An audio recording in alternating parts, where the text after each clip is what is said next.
भगवान राम भारत के एक आदर्श पुरुष माने जाते हैं। यही कारण है कि उनके जीवन चरित्र को विभिन्न भाषाओं में अलग अलग काल में लिखा गया। भगवान राम के जीवन चरित्र पर पहला महाकाव्य महर्षि वाल्मीकि के द्वारा लिखा गया रामायण है। आप लोगों को ये पता होगा कि सबसे पहले रामायण महर्षि वाल्मीकि के द्वारा लिखा गया, परंतु क्या यही एकमात्र रामायण है? इतिहासकारों के अनुसार विश्व में लगभग 300 से अधिक प्रकार के रामायण उपलब्ध हैं, जिनमें से एक रामायण ऐसा है जो कि महर्षि वाल्मीकि से भी पहले लिखा गया था, जिसे भगवान राम के प्रिय भक्त हनुमान जी ने खुद अपने नाखून से लिखा था।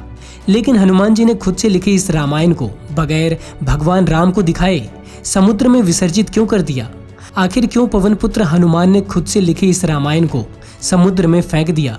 ऐसी क्या वजह थी कि 7000 साल बाद हनुमान जी द्वारा लिखी यह रामायण समुद्र के किनारे पाई गई, जिसके बाद एक बार फिर से रामायण की रचना हुई?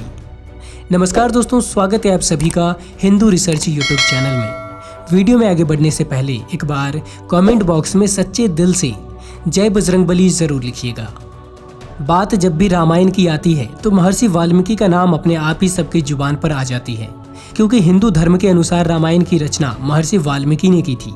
मगर वहीं अगर शास्त्रों और पौराणिक कथाओं पर गौर किया जाए तो पता चलता है कि सर्वप्रथम रामायण की रचना श्री राम भक्त हनुमान ने की थी।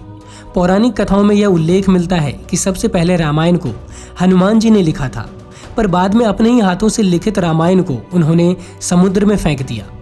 कहा जाता है कि लंका पर विजय के बाद भगवान श्री राम अयोध्या जाकर राजपाट संभालने लगे। कुछ दिन वहां रहकर हनुमान जी ने भगवान श्री राम की सेवा की। उसके बाद प्रभु से आज्ञा लेकर हनुमान जी हिमालय जाकर तपस्या में पूरी तरह से लीन हो गए। इसी दौरान वो रोजाना अपने पास मौजूद एक शिला पर अपने नाखून से रामायण कथा लिखते रहे।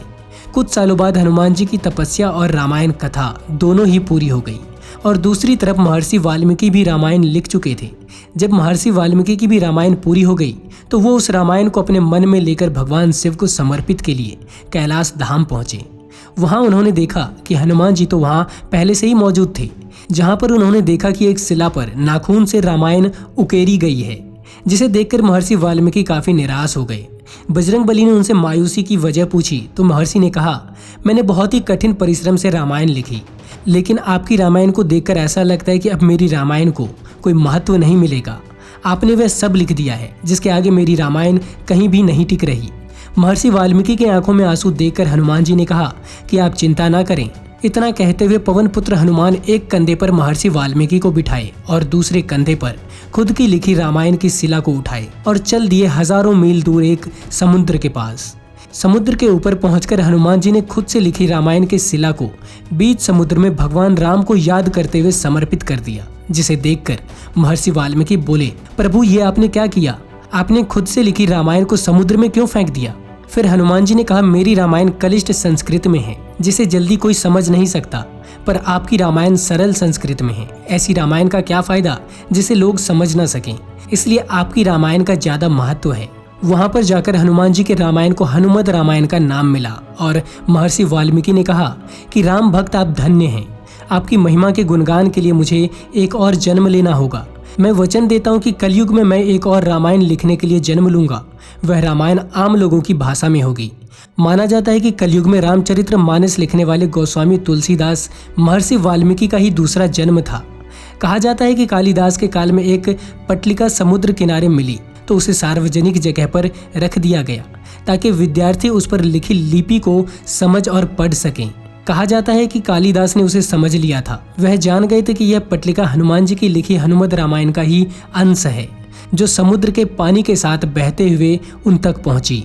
दोस्तों, इस तरह से हम हनुमत रामायण से वंचित रह गए और हनुमान जी ने अपनी रामायण को समुद्र में फेंक दिया था। इस विषय पर अगर आप कुछ कहना चाहते हैं तो कमेंट बॉक्स में जरूर बताइएगा। दोस्तों, अगर वीडियो पसंद आई हो तो इसे लाइक करके चैनल को सब्सक्राइब करने के बाद बेल आइकन पर क्लिक करके ऑल को सेलेक्ट करना मत भूलिएगा। मैं आपसे फिर मिलता हूँ एक नई वीडियो में। तब तक के लिए आप अपना ख्याल रखिएगा।